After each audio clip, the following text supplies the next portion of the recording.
জন্য রোজা রাখবো আর কোরআন বেশি পড়বো, কোরআন বেশি শুনবো আর কোরআন বেশি পড়বো। কারণ এটা হচ্ছে কোরআনের মাস। রমজানের মাসটা কিসের মাস? কোরআনের মাস, কোরআন নাজিলের মাস।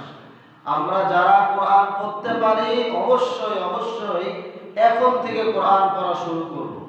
আর যারা পারি না তারা নিয়ত করব যাতে এই রমজানেই আমরা কোরআন পড়া শিখতে পারি। এটা অনেক কঠিন নয়।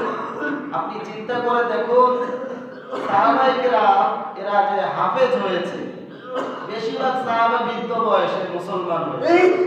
বেশিরভাগ সাহাবী বয়স হওয়ার পর মুসলমান হয়েছে। তারাই হাফেজে হাদিস হয়েছে, তারাই হাফেজে কোরআন হয়েছে। তাহলে তারা যদি পায় আমরা কেন পাবো না? তাদের থেকে তো আমরা অনেক ডেভেলপ।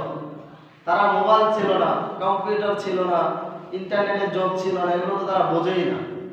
আমরা তো তার থেকে কত এগিয়ে গিয়েছি, অনেক এগিয়ে আছি। আমরাও চেষ্টা করলে ইনশাআল্লাহ পারবো। এজন্য আমরা যারা এখনো কোরআন পড়তে পারি না, শুদ্ধভাবে কোরআন পড়তে পারি না, আমরা নিয়ত করব ইনশাআল্লাহ এই রমজানেই কোরআন শুদ্ধভাবে যাতে আমরা শিখতে পারি।